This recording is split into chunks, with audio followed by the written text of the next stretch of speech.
So hi everybody, welcome back to part 2 of this great day for the Urban Political Ecology Reading Group. My name is Tate Mandler, and I'm thrilled to be here introducing the article Body is Infrastructure, written by Luis Anduesa, Archie Davis, Alex Loftus, and Hannah Schling. Luis is a lecturer in, I'm going to introduce a little bit each of the authors, then give kind of a brief summary of what I think the article is about, and then let them take it away in their presentation. So Luis is a lecturer in international development at King's College London. He's a human geographer with a background in anthropology and critical development studies, whose work focuses on critical theory, the political ecology of uneven and combined development in Latin America, and local responses to these processes on indigenous and rural territories. Archie is a senior lecturer in geography and fellow of the Institute of Humanities and Social Sciences at Queen Mary University, London.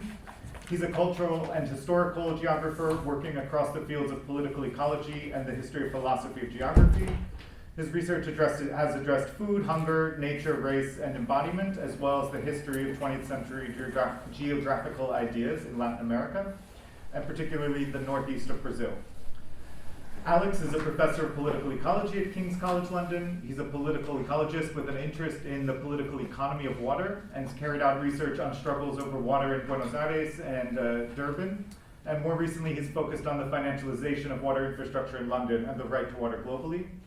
And finally, Hannah is a lecturer in economic geography at UCL. She's a critical economic geographer working across feminist political economy and labor geographies, with expertise in the uneven geographies of labor migration, logistics-driven capitalism, and workers' social reproduction in Central Eastern Europe.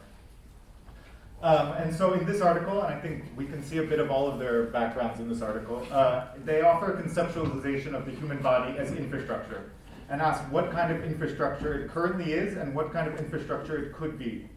They argue that the relations and abstractions of capitalist modernity reduce human bodies such that they seem to function as simple technologies of circulation, a means through which energy, input, food, is transformed into an output, labor power, from which a commodity might be produced. I actually teach this article in my class called Embodiment, Food, and Environment at Wageningen University. And my students are usually a disciplinarily diverse group coming from the social, natural, and technical sciences. Few of them are familiar with Marxist concepts or frameworks before my class, and they often come to the week with this article, which is on the labor and body, feeling a little bit overwhelmed, but also with a deep sense that there's something here that they relate to and that they feel is correct, even if they can't quite articulate why yet. And I really agree with Maria's characterization here of the working class in this very broad sense. And my students have a diverse variety of backgrounds. A lot of them have worked previously in NGOs, like institutional NGOs, or in corporate laboratories. And so in this class on embodiment, they bring these experiences with them. And so in this week, they often tell, even though they might work not in classic sites of commodity production, they bring stories of how they felt their bodies have been forcibly shaped into technologies for the smooth functioning of the corporations and institutions that they worked for. One of my students who had worked in a laboratory where they were responsible for cultivating microbes. Each week the students write an essay, and in the essay that week they included a poem that they had written to the microbes that they worked for in the laboratory. And in the poem they're explaining to the microbes that the rhythm of their working hours and the laboratory experiments that they had to conduct and the microbe metabolisms themselves had actually come to dominate the life of the scientists, such that the demands of caring for their own body had taken a back seat to the demands of caring for the bodies of their microbes. And that this left them feeling too exhausted to care for themselves. In a way, their body decayed so their microbes could thrive. As I understand it from our brief conversation last night at dinner, this article originated from a conference presentation about decay and repair. And this dynamic runs through the article, asking us to consider not only what it takes to maintain bodies as infrastructures, but what it takes to maintain infrastructures in general. This takes the authors to the importance of social reproduction theory for studies of bodies, infrastructure, and political ecology more broadly. They ask us to think about the labor that goes into reproducing surplus value producing bodies, and highlight how the body is one of the sites where the tussle between the demands of abstraction and concrete processes of social reproduction play out. So this emphasis on highlighting contradictions and excesses is one connecting theme across both this article and I think the book that Maria and Luca have presented today. in which they argue that land serves as both a catalyst both for the production of disciplined industrial laborers and the formation of class consciousness and class struggle.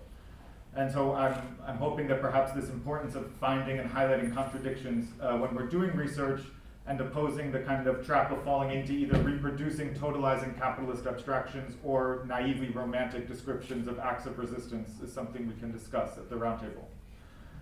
However, to finish this introduction and give the floor over, I'll conclude actually with their own words, so I hope I don't step on your toes if you were going to read them also. They write that bodies are infrastructures. They lift and carry, they become technologies of circulation, function as accumulation strategies, and enable socio-ecological fixes. In and through their uneven infrastructural work, they are differentiated. Bodies as infrastructures also break down, decay, and are repaired. The acts of decay and repair of bodies cannot, however, be thought of outside of the metabolic processes sustaining different bodies, relations of social reproduction, and the vernacular forms of resistance that point to life's grounding in concrete social acts. And so they ask us at the end of the article that political ecology's investigations must commit to this collaborative genius of survival, which opens and closes each act of resistance and each act of care. So thank you so much, and thank the authors for being here, and the stage is yours.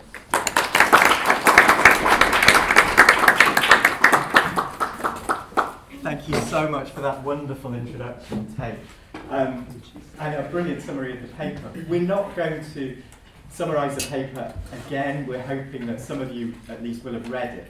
Instead, we thought we would speak to the themes that informed the paper, and then also to some of the ways in which we've tried to take them forward subsequent to the paper.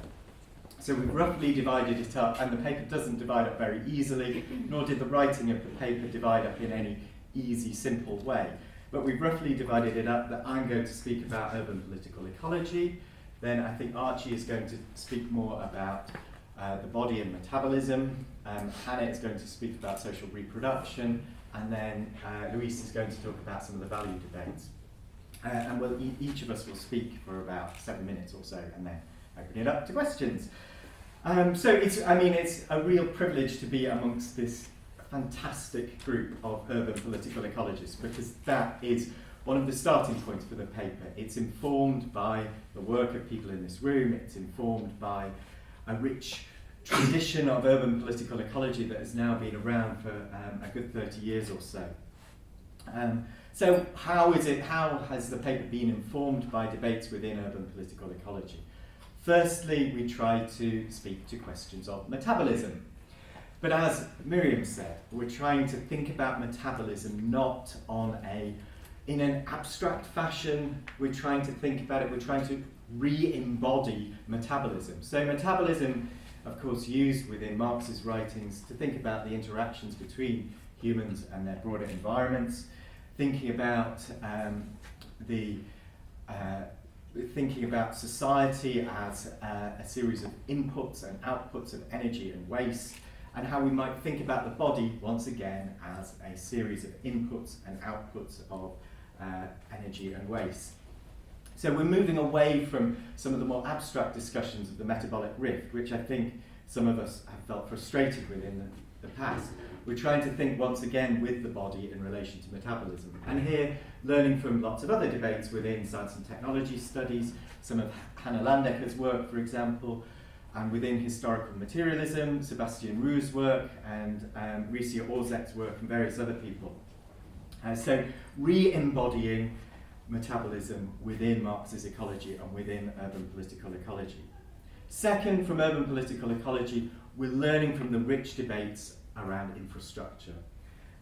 Again, thinking about Graham and Marvin's work on splintering urbanisation, that approach to infrastructure, the critical infrastructure studies and the infrastructural turn, if you like, that's all present within the paper. Those approaches have all informed the paper. Again, Maria's work on fetishising the modern city, we seek to engage here with that infrastructural turn to learn from it. Looking at how infrastructures embody and express particular relationships and what that might mean to think about the body embodying and expressing certain relationships through time. Similarly, we learn from Abdul Malik Simone's work, here describing people as infrastructure. Again, Tate's quote about the lifting, the carrying, and so on. I think this is what Abdul Simone does very effectively in defining people as infrastructure. Again, we seek to develop this in conversation with the work on metabolism, thinking through the implications of such an argument for different bodies. Third, learning from work in urban political ecology, existing work in urban political ecology. If we go right back to some of the earliest papers, back in 1996, Eric Swingerdale's paper on cyborg cities, we see there the figure of the cyborg, Donna Haraway's notion of the cyborg, that rather than thinking of the human as somehow detached from technologies, detached from nature, the human has become something of a fusion of technology and nature, a techno-natural assemblage, if you like, the coming together of these. Matthew Gandhi, writing in the 2000s, similarly picked up on the figure of the cyborg within urban political ecology and saw it as an animating figure through which urban political ecology might be advanced. And again, we learn from that work. Gandhi describes urban space as a prosthetic extension to the human body, which I think is a really kind of generative understanding. But we also seek to learn from the feminist impulse within Haraway's original notion of the cyborg. And so the paper is very much a feminist Marxist take on the figure of the cyborg and how that relates to questions of urban political ecology. As Tate mentioned, the paper was presented in a workshop on decay, maintenance and repair of infrastructure that was organised at the University of East Anglia, I think in about 2017, it was quite a while ago. The workshop was organised by Kavita Ramakrishnan, by Kathleen O'Reilly and by Jessica Buds. And at that workshop we were engaging with work which already existed around the political ecology of the body, and we certainly don't try to ignore that work. We, once again, seek to engage with it, seek to work with allied projects developing across urban political ecology and beyond. At the same time, I think we were also aware that the theoretical tools gifted to us from urban political ecology were somewhat different from those built upon in existing work on the political ecology of the body. So once again, learning from urban political ecology, I think our theoretical influences remained Marxist and feminist.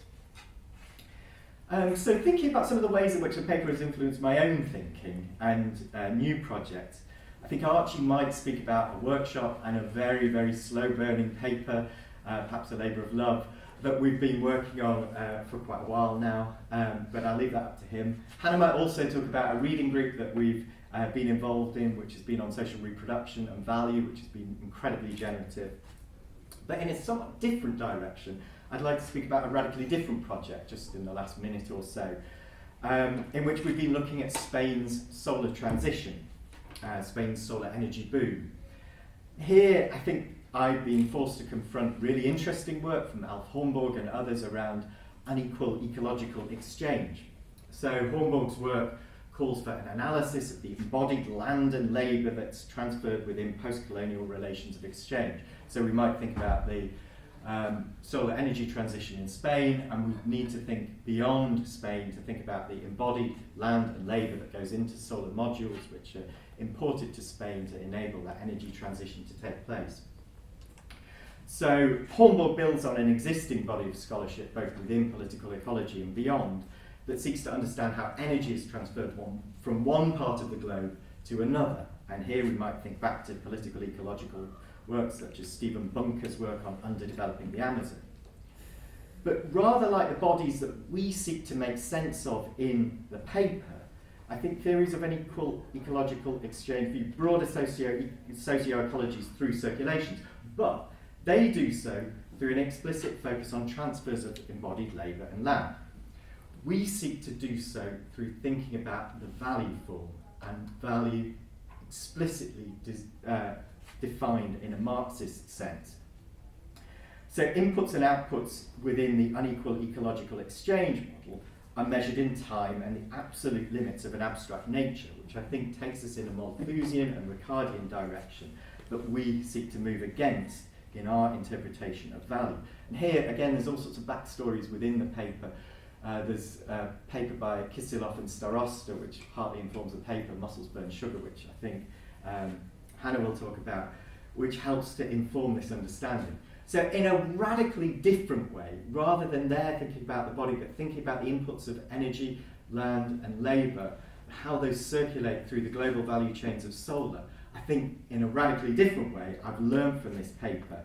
So thinking about the body's infrastructure forces me to think with both feminist and Marxist writings about how historically and geographically specific processes operate to produce distinct environments and are simultaneously sustained and endangered by flows of capital, calories and commodities. So I'll finish there. Again, that was urban political ecology and how it's moved forward. I think hand over to Archie next. Thank you, Alex. It's a real pleasure to be here, so thank you very much to the organisers for bringing us, and it's an excuse to kind of come back to this very pleasurable process of talking to Anna Louise and Alex about this work. And I was struck when I went back and kind of reread the opening sentences of our paper, which is something I diligently avoid doing, of rereading my own work, but I can kind of get away with it when it's collaborative work because I can cherish the beautiful insights of my collaborators. But I was struck in rereading the opening sentences of our paper that we repeat the word basic 3 times. We write that if we take one of the most basic definitions of infrastructure from the Oxford English Dictionary, quote, the basic physical and organisation structures needed for the operation of a society or enterprise, one could assume that human bodies all over the world function as such. More than any pipes, roads or cables, human bodies comprise society's basic physical and organisational structures, end quote. And this might be kind of inelegant, perhaps, but I think actually that reflecting on this repetition kind of usefully reveals to me some of the ways that we were struggling to articulate and continue to kind of struggle to articulate a fundamentally complex problem of the irreducibly abstract and material qualities of the body. And I think that this is something which kind of moves throughout the paper. And we're motivated in the paper to sort of come back to the fleshy, messy, thank you Cindy Katz again, kind of really existing body as both the material basis of how value is produced under capitalism and much more than that. And we reiterate this basic, I think, because throughout the paper we're engaged in a constant movement across the body's materiality and abstraction, which seeks to never lose track of the body's corporeality. So the basic kind of gets back to our attempt to stay inside these fundamentals of embodiment and differential embodiment, to hold on to this both and quality of the body. And I want to kind of draw some recourse to Virginia Woolf. In an essay called On Being Ill, written in 1926, Virginia Woolf kind of puckishly and mischievously interrogates the invisibility of the body in the history of literature. And she wrote, you can pick up over there, literature does its best to maintain that its concern is with the mind, that the body is a sheet of plain glass through which the soul looks straight and clear, and save for 1 or 2 passions, such as desire and greed, is null, negligible, and non-existent. On the contrary, the very opposite is true. All day, all night, the body intervenes, blunts or sharpens, colours or discolours, turns to wax in the warmth of June, hardens to tallow in the murk of February. The creature within can only gaze through the pane, smudged or rosy. It cannot separate off from the body like the sheath of a knife or the pod of a pea for a single instant. It must go through the whole unending procession of changes, heat and cold, comfort and discomfort, hunger and satisfaction, health and illness, until there comes the inevitable catastrophe. The body smashes itself to smithereens, and the soul, it is said, escapes. But of all this daily drama of the body, there is no record. And I want to kind of bring Woolf into this space, I think, for 2 reasons. Firstly, Woolf's call to recenter the body still resonates with my reading of political ecology and in the way that Alex, Hannah and Lucia have spoken about, and I think many people in this room have also written about trying to kind of push back against a disembodied way of thinking about nature and society. But secondly, because Woolf, I think, gestures towards the ways in which, in the same heartbeat and breath in which we live our bodies as materialities, we live them also as abstractions. Most obviously, we live our raced, classed, and gendered subjectivities as both abstraction and materiality simultaneously. I live my white, middle-class, documented, cis, able body not only intimately and through labour, but in the way in which that body moves through the world, is responded to, is worked upon, and is made political. And this is kind of to reiterate Adrienne Rich's conceptualization of the body as the geography closest in. As a geography, the body has a kind of territoriality, but it is one that is produced by social relations. And in our discussions in kind of writing the paper and since, we've often circled around the question of whether we really mean the body as infrastructure, or whether we mean that only in a sense that has to be kind of qualified. And my conclusion is that we really do mean it, and we mean it in a basic kind of way. Capital really does remake bodies as the infrastructure of the production of value. But as the paper hopefully makes clear, and Louise and Hannah are going to talk about, this isn't the kind of the end of the conversation. But I want to just finish very, very briefly to this very slow new work that Alex mentioned that we've been talking about for a couple of years, which is an attempt to try and think about what we're, I think probably over-ambitiously calling a political ecology of the body in pain, which is to pick up Elaine Scarry's work on the idea of the body in pain.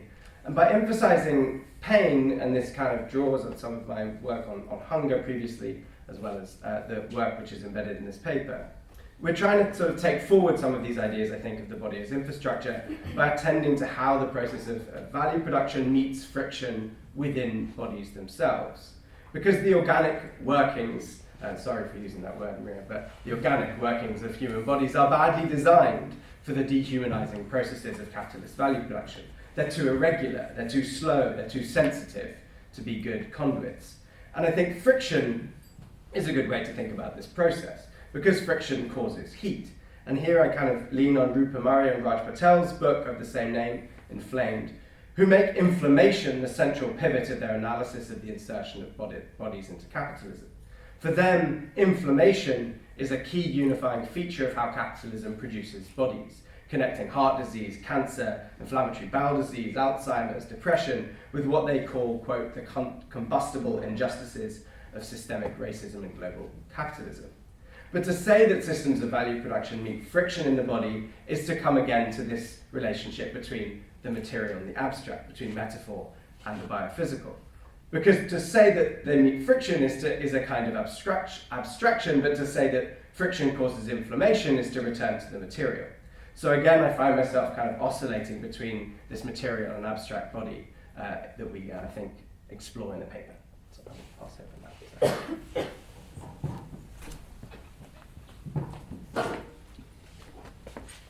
Thank you so much, Alex and Archie, and thank you for having us here. It's been such a generous and convivial welcome, so thank you. It's really wonderful. Social reproduction provides a key pivot for conceptualizing the body as infrastructure, and also, as has been said, for identifying terrains of contest and contradiction over what kind of infrastructure the body is and what it is for. So, as Tate summarised and has been said, we kind of explore in the paper the ways in which capitalist modernity proceeds through violent forms of abstraction, rendering the body so that it seems to function as a one-sided technology, we say, of circulation, energy inputs in, labour power out, set to work in processes of commodity production and capitalist exploitation. But long-standing feminist interventions centred upon social reproduction disrupt this appearance, uncovering abstraction as also a process of mystification, obscuring the labours, socialities and resources necessary to sustain, renew and reproduce bodies as infrastructures. So this includes defetishising the commodity labour power and the wage itself as mobilising unpaid labours of reproduction, as Ryu, Federici, Mies and many others have shown. Unpaid labour both in housewifised forms, so Dalla Costa and James speak of the wage form as the figure of the boss concealed behind that of the husband, and also unwaged labours, the kind of product of the often unfree labours of colonial and plantation economies. Drawing on this scholarship, Alessandra Mazzagli has recently turned attention to broader social formations which entwine social reproduction with value production, So expanded rates of exploitation in dormitory regimes, or the ways in which rural households and commodities bear externalized costs of reproducing urban migrant workforces. So we see here reproduction appearing both cramped in, subsumed into labour processes, and spatially stretched, expelled to distant places. Alex and I have recently reread Leopoldina Fortunati's work, Arcane of Reproduction, as part of our ongoing social reproduction reading group. I think her work presents an interesting provocation towards highlighting the work itself done by mystification within value production processes. So asserting the dual appearance of reproductive labour, Fortunati argues that it is value producing precisely thanks to its social appearance as non-value.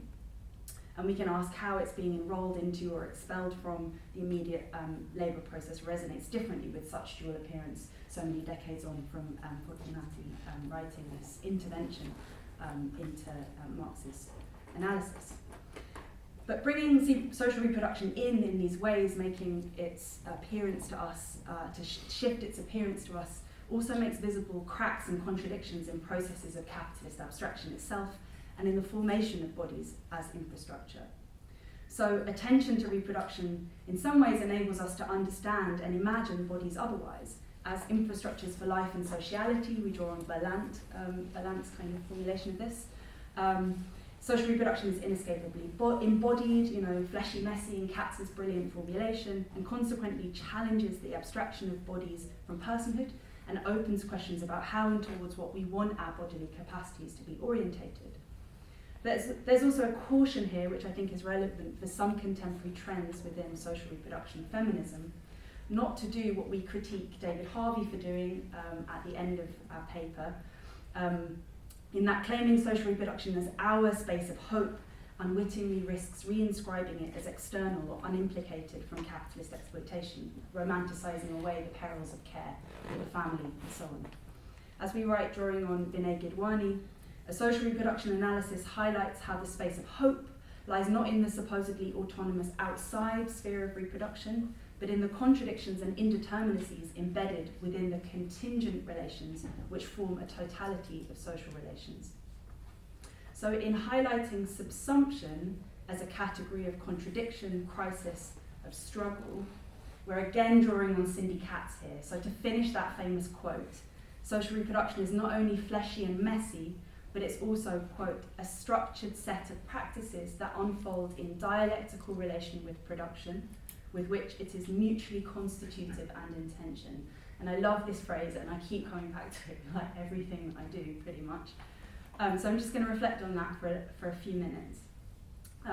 So feminist scholars centering social reproduction crisis, or socially reproductive crises within the contemporary conjuncture, so Kendra Strauss, Emily Rosenman, Nancy Fraser, Kathy Weeks, Backer, etc., point to the kind of persistent conflict between surplus value creation and the body's lives and sociality from which it emerges. Bodies endure forms of decay when functioning as infrastructure, but the necessary repairs to counter this decay are frequently failing. Social reproduction as uneven, incomplete, and hard fought for is also intimately bound up in the production of hierarchical, gendered, racialized differentiation from which extraction and accumulation in turn proceeds, so as Gargi Bhattacharya and many others have shown. Socially reproductive crises can in turn foster new sites and sources of value production, as Ebner and Johnson's work on plasma donation and Makila work across the US-Mexico border shows, I think, really well. Others look at depletion through the burdens of social reproduction. So Vincent Gaumond, Catherine Brickell and co-authors examine embodied depletion of smallholder Cambodian farmers, compounded by debt as assetized income stream accrued through microcredit for climate adaptation, and the ways this drives participation in unfree forms of labour, so for example within brick kilns where daily reproduction is subsumed by employers in lieu of wages. Our paper similarly challenges more quantitative, earlier kind of accounting-orientated approaches to depletion, as if socially reproductive bodies uniformly burn sugar, gesturing to the relational, structural processes of depletion in which individual bodies are ensnared, perpetually produced as differentiated, and inserted into circuits of value. So in a paper I'm currently working on, I try to show how Czech dormitory labour regimes, as shown in these pictures, which is where I do most of my research, enable accumulation through the depletion of social reproduction. So these dormitories, where workers assemble from across the region, from Slovakia, Ukraine, Bulgaria, Romania, also from further afield, Vietnam, Mongolia, these kind of expansive post-socialist geographies of cross-border labour markets and labour migration. They are central to reproducing particular formations of migrant workers for globally integrated export factories, automobiles, electronics, especially focus on, and East Central Europe's supply chain logistics. So through mobilising these labour markets forged in uneven regional geographies of social reproduction, and by attempting to regulate the temporalities and consequently also the price of a just-in-time labour circulating between factories, dormitories and work agency intermediaries, these kind of depleting conditions in the dormitory, which exact their own embodied harms onto migrant workers, reflect capital's attempts to reduce workers to one-sided infrastructures for the production and circulation of value.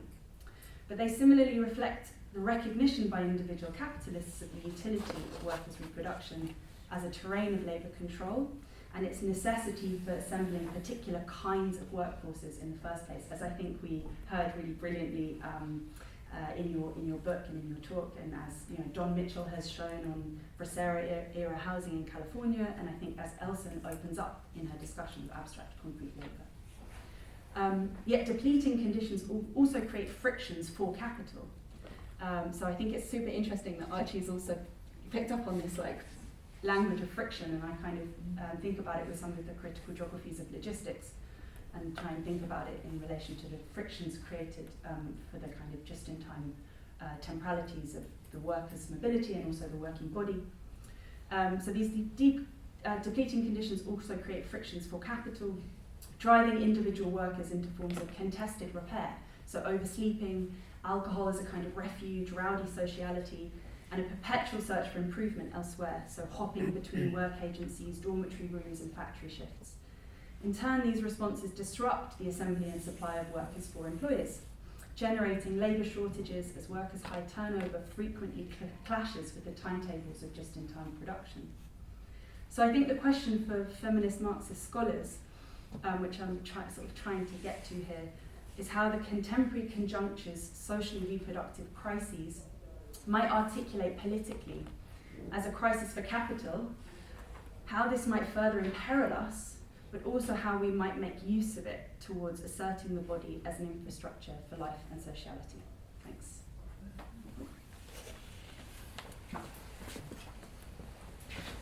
Thank you, Hannah and Archie and Alex.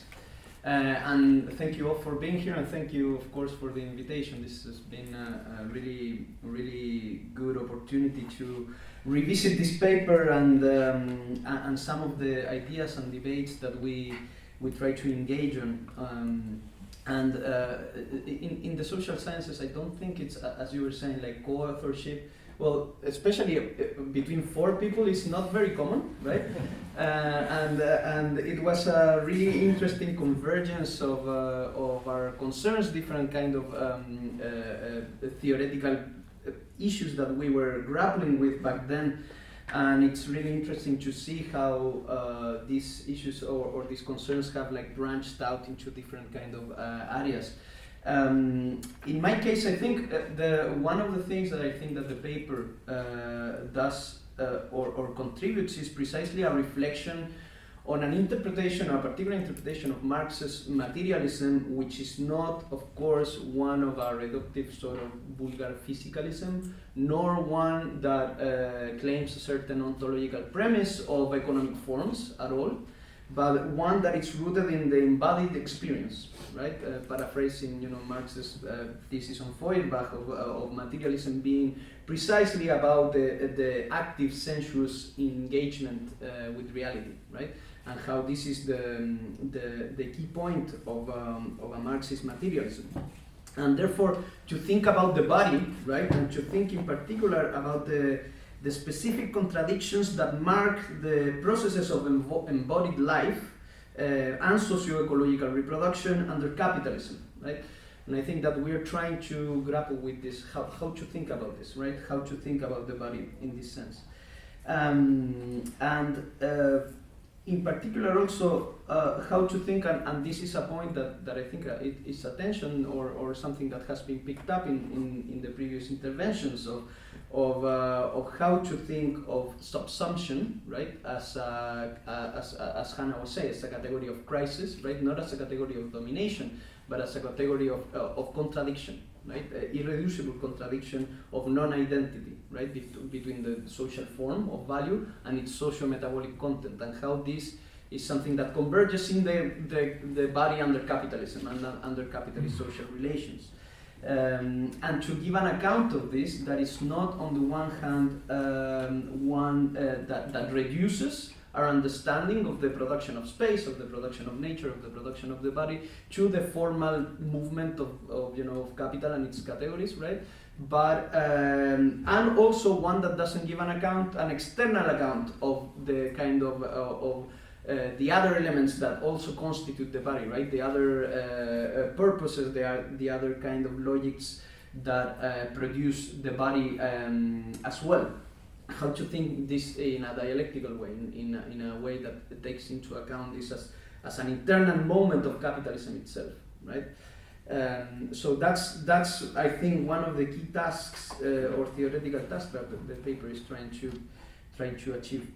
And I think for me, of course, this spoke at this moment and in my subsequent work very directly, since like I'm on the one hand very interested in like very abstract or formalized debates on value theory, Marxist value theory, and at the same time I'm like an ethnographer by trade, right? So when you are immersed in value form debates and then you go to the field, you say, okay, how does this actually like work in the concrete development of in concrete capitalist development, right? And in the concrete organization of the socio-ecology of capitalism. And to think about this, and this is one of the elements that is talked about in the paper, I think that certain elements of critical Latin American Marxist tradition, in particular the work of Bolívar Echeverría, seems to be very relevant, at least for the way that I have conceptualized this kind of dialectics and tension. In particular, the way in which Bolívar Echeverría reconceptualizes the concept of use value, right, as a key part of the critique of political economy, not as in this kind of utilitarian sense of use value just being something that is, quote unquote, redundantly useful, right? But actually use value as being this kind of layer of meaning and of the lived qualitative dimension of social reproduction, on which the economic forms of capitalism must always be ultimately rooted, right? And this is a necessarily internal moment of capitalist development, from which that creates very complicated cultural and social forms, through which the capitalism and the economic form of value constantly tries to subsume this dimension of social reproduction, without being able to ultimately completely eliminate it, right? Because you always need these grounds of meaning for social reproduction to actually take place, right? And this is, of course, and this is the thing that we're trying to conceptualize in this paper. This is a conflict that it's inherent to capitalist modernity, and that it's embodied, right? And that is experienced through this inherent friction that the embodiment of capitalist social relations imply, right? The demands, the overbearing demands of capitalist accumulation, the time discipline, etc., and how these other dimensions or these other relationships in which embodied life is embedded relate to this process of expansion, right? So, for example, in my work, since it's been very interesting to think of processes, for example, of the extension or the consolidation of the extractive frontier in the Peruvian Amazon, of the oil complex in the Peruvian Amazon, and how this a fundamental part of this of the expansion of the extractive frontier was precisely the racialized incorporation of indigenous peoples as indigenous citizens of the nation state, right, and of national society, and how this at the same time completely transformed the social metabolism in these areas. It toxified the environment. It created new sort of embodied experiences of pollution, which created as well a collective identity that then creates a certain kind of political subjectivity, which is an internal moment of the extractive complex, right? And it creates a new form of indigenous identity and a new form of indigenous embodied life and a new form of relationship to the environment, which articulates the political contradictions of the extractive complex, right, in a very embodied way. So this process has, this paper has been for me like an interesting way of thinking through these processes of the production of nature, not only guided by the process of value and the process of valorization and the formal movement, let's say, of capitalist valorization, but always embedded within in this way within these forms of localized forms of meaning making that are also embodied, right, and that are expressed in the differentiation of certain bodies and in the lived experience that proper Marxist materialism should be paying attention to. So yeah, I'll leave it there, and thank you very much.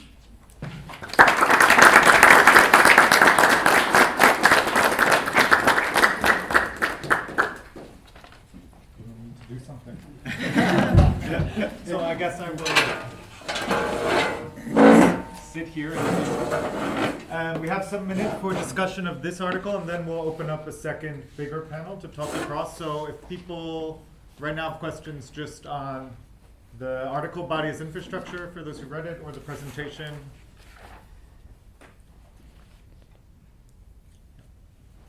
Yeah, thanks a lot.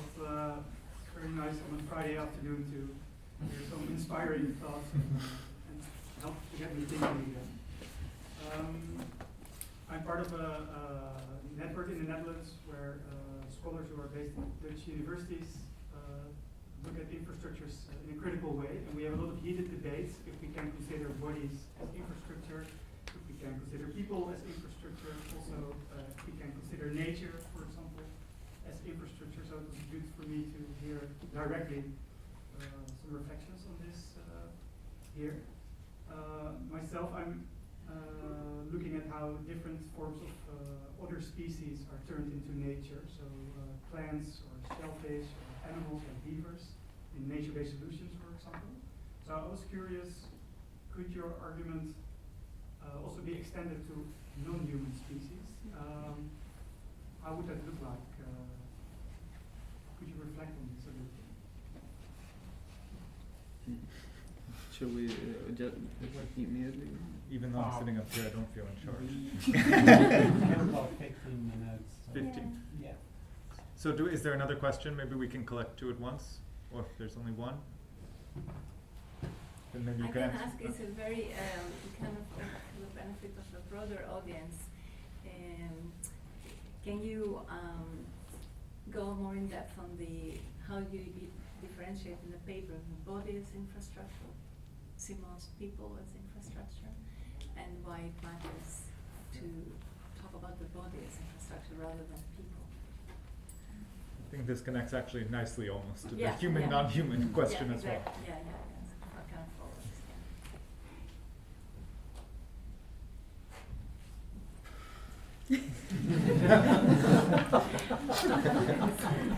We're all going to end up disagreeing. This has been one of the but I mean warm disagreements. I think. Yeah, comradely disagreements. I think for me, I don't know who wants to go first. You're going.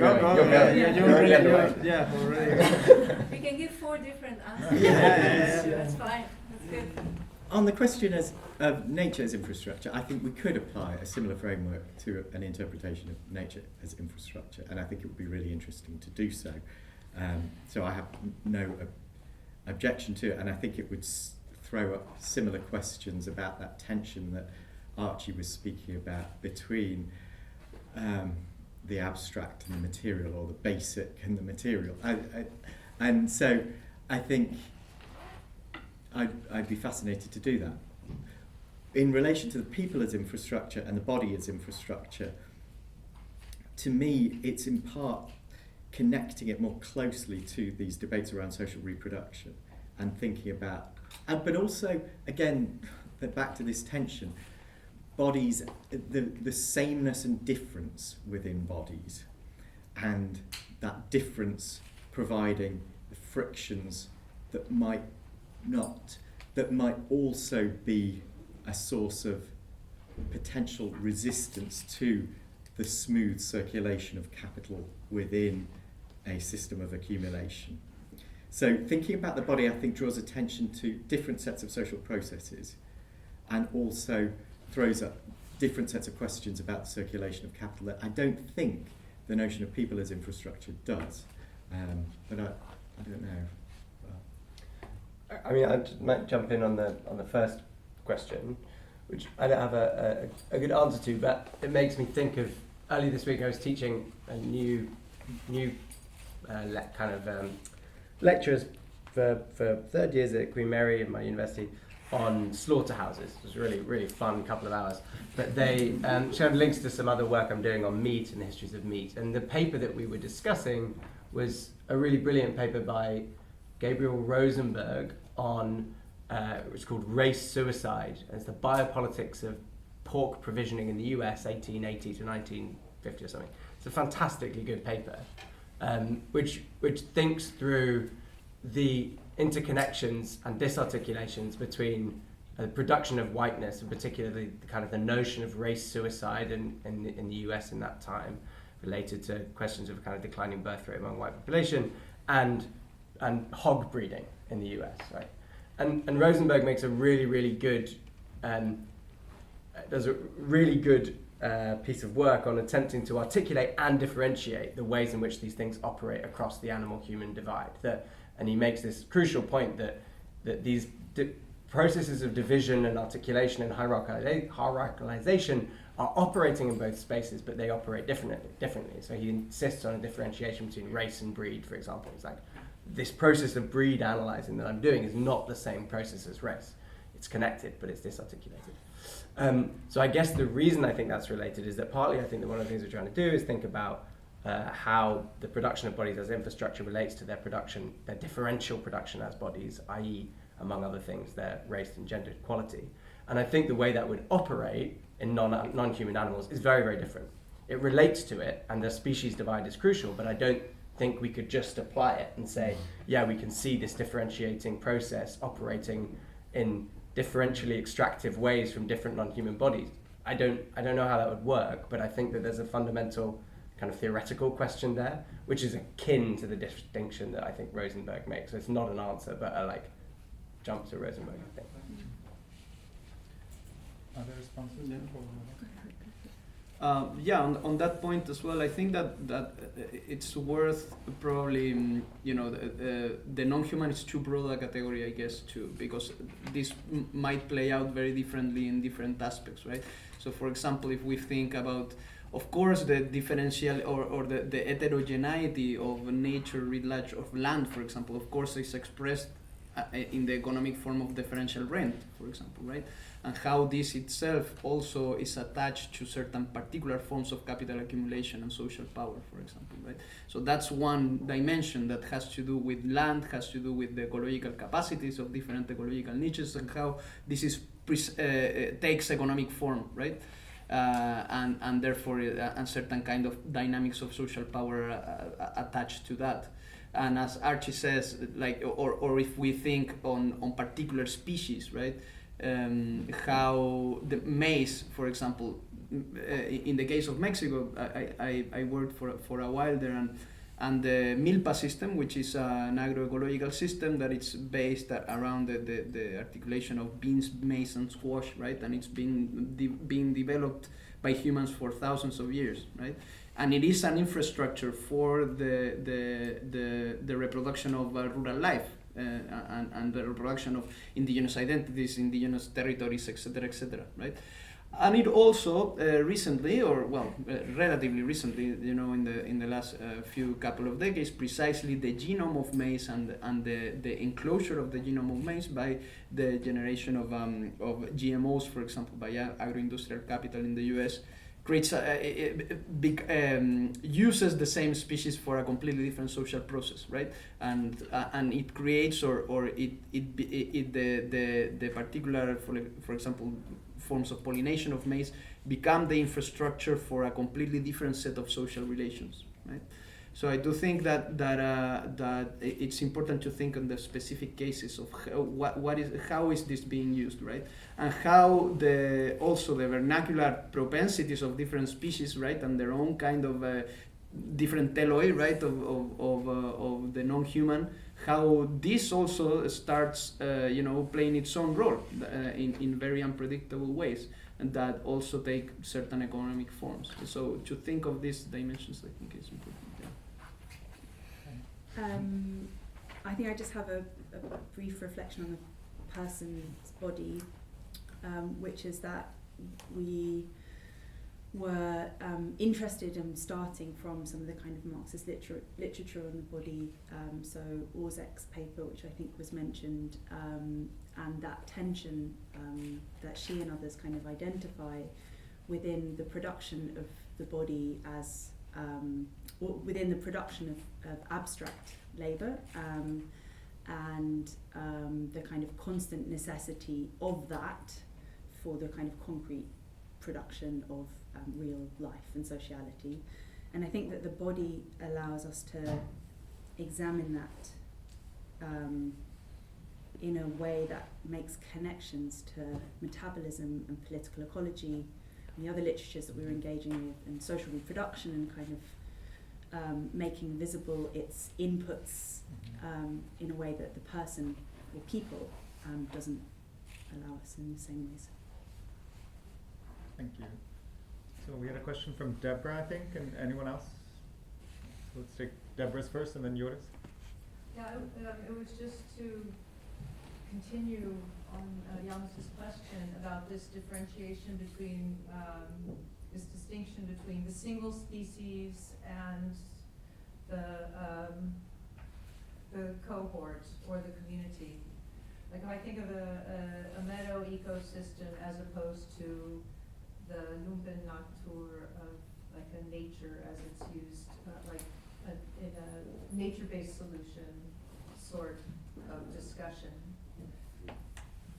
Can you say something about that? Like how well, also because a lot of discussions of the non-human, the more than human, there are bodies of literature that talk about these single species, and you see also in anthropology, then these large worlds that go beyond the species are brought in.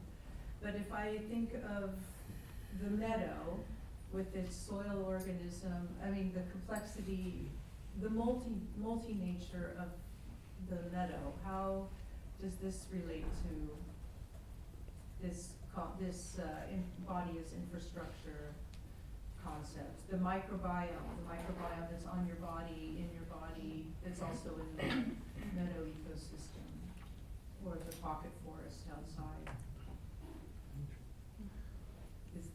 Should we collect one more and then can you answer together too? Is that okay? Because then I think we should. Yeah, and I also have a question. Okay. So maybe you want to answer this one because it's a follow-up, and then collect these last two. So this question on the meadow, multi-nature, the microbiome, the body. Do you want to speak on the microbiome? No, I don't. I think it's really interesting. I don't know that I have anything more useful to add. I'm not sure. I think it functions differently. I think it would. I'm interested in thinking through. Your question is a great one in the sense of like, how would we think that through?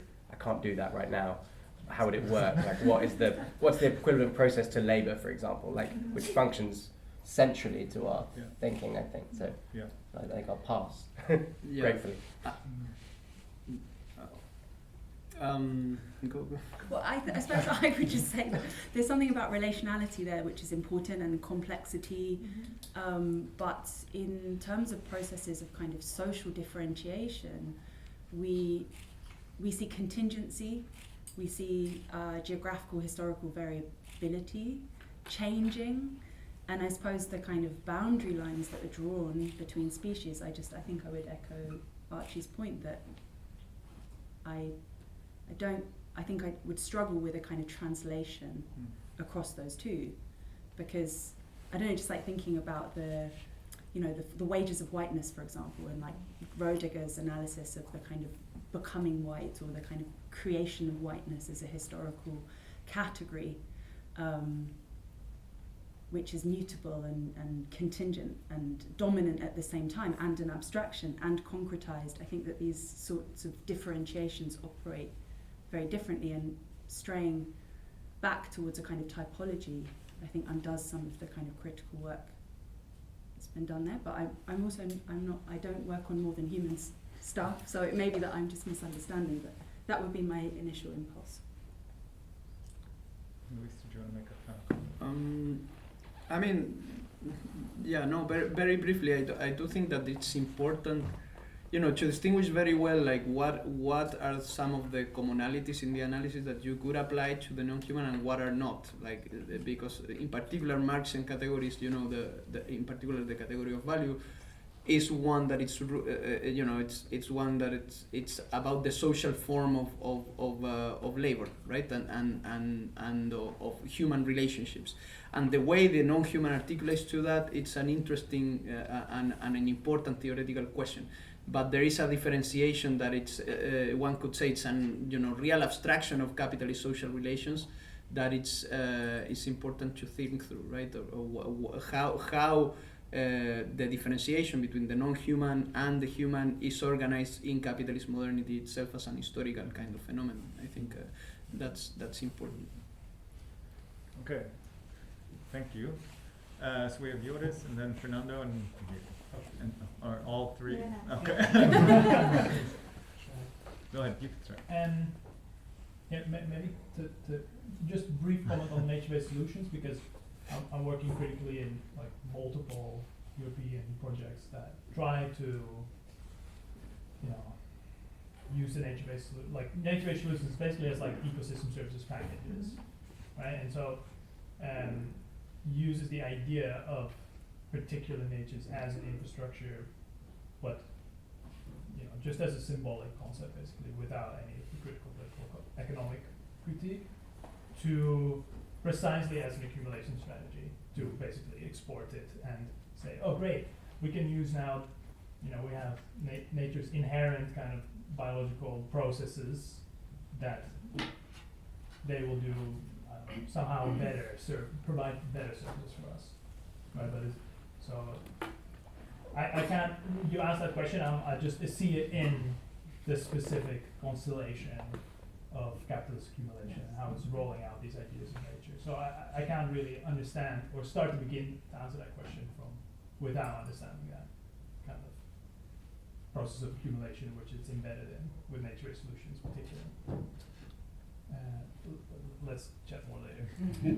My question was on, you mentioned something towards the end, which was about how the body as infrastructure kind of serves as also as a form of organization of collective identity, and use the example of like uneven development in Amazon and how that then expresses itself bodily, basically through maybe diseases or nutritional deficits and stuff. And so how can we, thinking with the earlier discussion on how land offers this, in different forms can offer facilitation to organization, specifically class organization.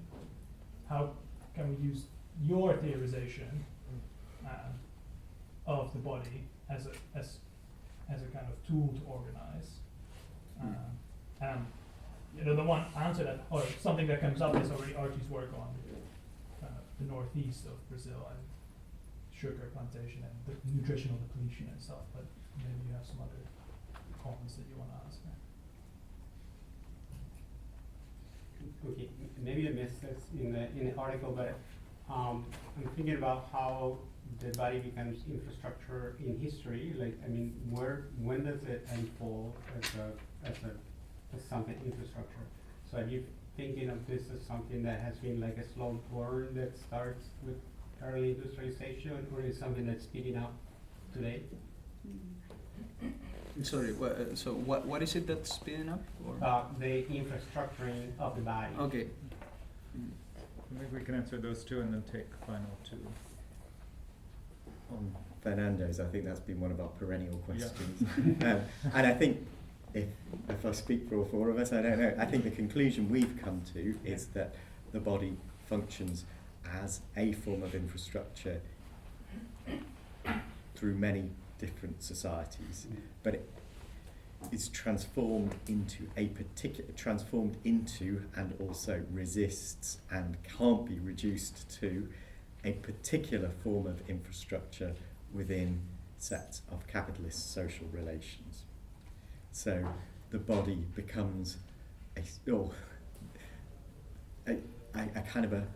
there's this transformation, resistance to, and irreducibility of the body to this one-sided abstraction within capitalist sets of social relations. So on the one hand, there's something trans-historical, but on the other hand, there's something historically specific about capitalist social relations. Again, the Berlin quote that the body could become an infrastructure for commoning and a radically different form of infrastructure under a different set of social relations.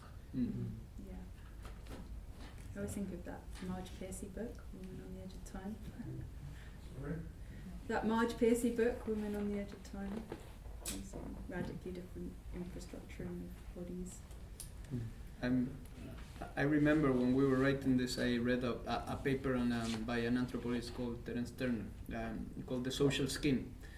And it was really interesting to think, because it's an ethnography of body paint among the Gaiapó in central Brazil, right?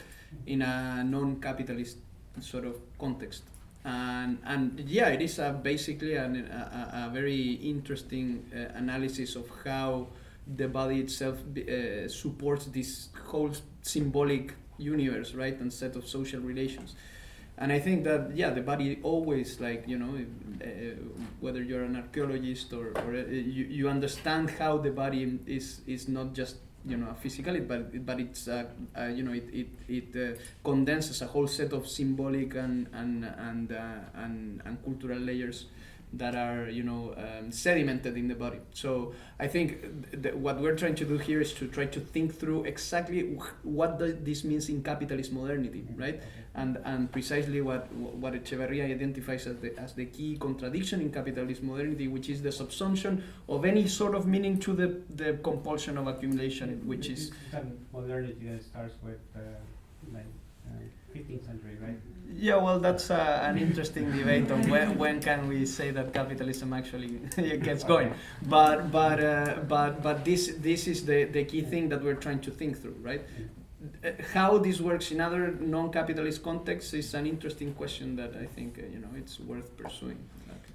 Yeah, and also the kind of, I suppose, like variation of capitalism geographically in the present time, right? So it's another kind of, we came in with an initial, I suppose, like conceptualization, but then what that circulation that the body does, what that kind of infrastructuring that the body does within capitalism.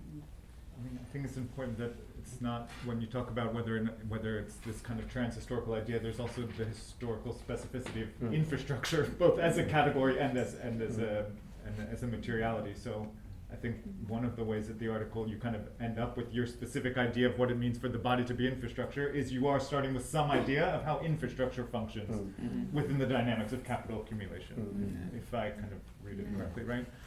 Yeah. I think one thing which isn't in the paper but is just in my own thinking is the Brazilian geographer Milton Santos does a lot of work around techniques, and they're like the centrality of techniques to the production of space, and he takes a kind of, so not just technology, but the like phenomenon of techne, and he takes a kind of historical approach to techniques, to thinking through techniques as kind of crucial to the production of historical epochs rather than following on from historical epochs, if you see what I mean. And I'm not sure, I think this the can of worms to open whether we're talking about the body as techniques, but anyway, I think that there's a kind of, I'm not sure which comes first in some kind of way, you know, like there's a historicity to infrastructure which goes both ways. But I think also to move back to the other question, I think that Hannah was sort of gestures to some answer, which I think is all these kind of forms of organization around social reproduction is something that we're getting at, right? That the body as infrastructure informs a way of organizing across production and reproduction, and tying together different kinds of what might seem to be socially reproductive struggles into other forms of organization. So yeah, I think it's a relatively, I guess my understanding of its political significance is as a capacious one, in the sense of trying to articulate the connections between existing struggles, which might seem to be about one thing, but which can be tied together with, say, a workplace struggle and a socially reproductive struggle can be tied together. And I think that's not incidental. It's also because we're inspired by histories of those struggles which are doing that, and that's where we get the theorization rather than backwards. Which there's a really nice point of connection with the book through Fortunati in when you get to operaismo, and yeah, so there's quite a direct connection there as well. Which we can explore in the following roundtable discussion. Are we going to get the last one? Yeah, the last one or two questions, like and Miriam will. My question is actually very UBE related, so I don't know if it's like worth saving for, or roundtable is, maybe I'll just ask it. Okay. Yeah. So I wanted to come back to what we kind of said in the beginning about this attempt to like rescale questions of metabolism to the body, and also to, I guess, a question that's very central to debates in urban political ecology, also in relation to urban studies more broadly, about sort of like the ontology of the city and how metabolism undoes that sort of stability of what a city is. I was wondering if like there's a similar tension that translates in conceiving of the body as an infrastructure, like whether thinking of the body infrastructurally also kind of undoes the body as a stable entity. And I think there's a section in your paper where you talk about, I don't know if it's like the consumption of a drink, or that there's a kind of, metabolism can undo a lot of these like nature culture binaries, and so I was wondering if, because that's the tension that's so present in what metabolic conceptions of urbanization do to thinking about the stability of the city, and whether there's a similar thing that happens in thinking about what a body is, where it ends and where it, like beginnings and endings of the body. My question, so with respect to when we frame this idea of the body as infrastructure, and specifically looking at value theory through the Marxian, through a Marxist sense, which would be the labor theory of value. But if we see on the other hand that there are, if we look at it through this way, that there are different bodies, and there are certain, generally if I would look at it as bodies and structure, I would also see it as other bodies performing, becoming infrastructure, whereas not mine, perhaps, per se. So there are these differences in how different bodies get valued differently as different infrastructures, or even within, even if we think about it as one, as the same infrastructure, but different bodies would be valued differently for that. And I have this question, that is then the labor theory of value enough on its own to understand this? For example, and I would give an example, like this was speaking in abstract. For example, if we have on one side it is whether we look at women performing the same role of their bodies, for example, or if I look at it in the Indian context, if there are, if we look at it through the lens of caste, then there are lower castes performing infrastructure, bodies of the lower caste performing infrastructure, which if otherwise someone else would do from the other caste would be valued very differently for the same role or the same action. And I just feel that the labor theory of value is not able to encapsulate that. And when you spoke about Turner, there's a book by Graeber, which is also towards an anthropological theory of value, but he's trying to also expand this from Marx to getting and views from anthropology, and he does quote Turner. So this was my question, that within the paper, do you feel that there is a limitation that you came across using this theory of value to understand bodies? I couldn't frame it shorter. Sorry. No, I think.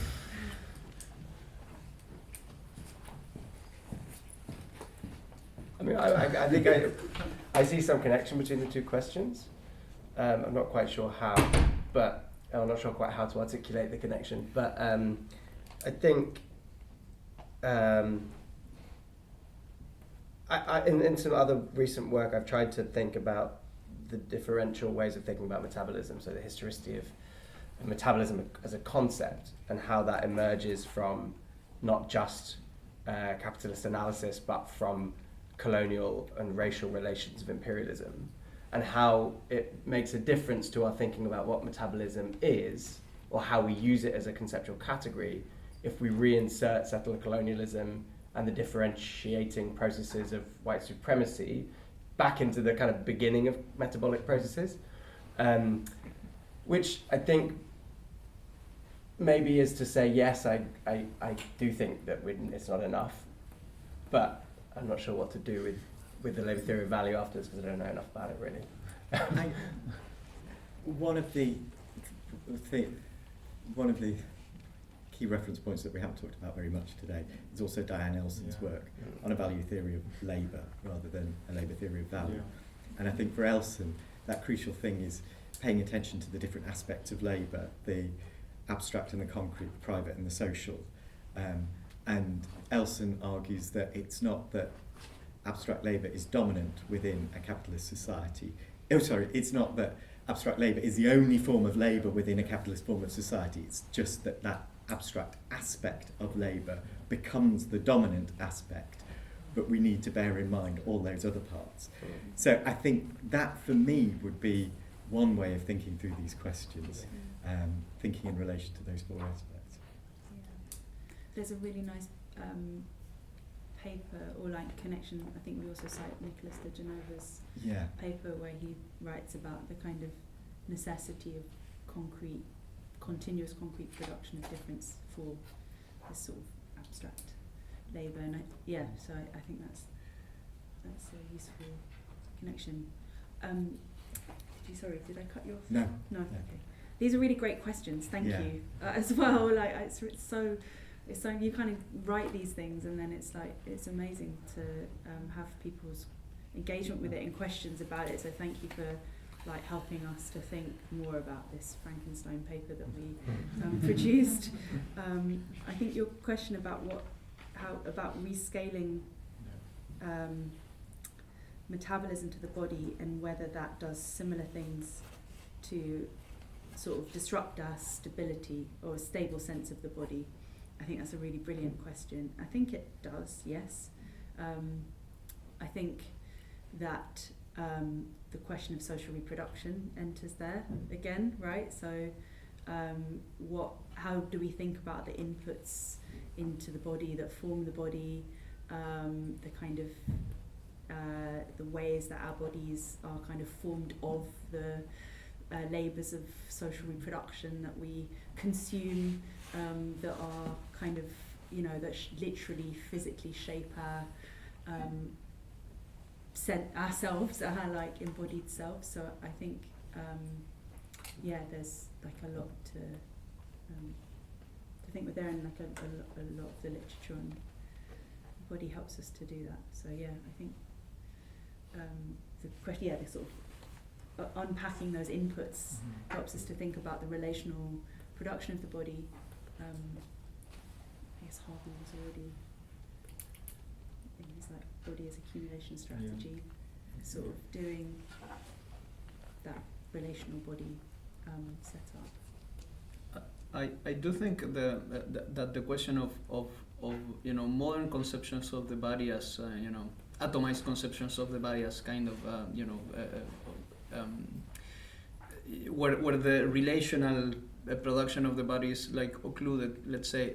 I do think that that's very much related with the question of value, in the sense that I think that for Marx, precisely the idea of or the possibility of modern subjectivity as atomized, isolated individuals is precisely premised on the commodity form of social relation, right? I mean, this is what enables the real abstraction of this kind of individualized, isolated conception of the body and embodied experience, right? Because your social relations of interdependence don't appear as such; they appear in the form of economic categories, right? So I do think that to think about modern conceptions of the body as part of thinking about the value theory is very useful. And again, with Hannah, I agree that the question of differentiation of the differentiation of concrete labors and the question of abstract labor, I think need to be thought of in conjunction. It's funny that you mentioned David Graeber's book.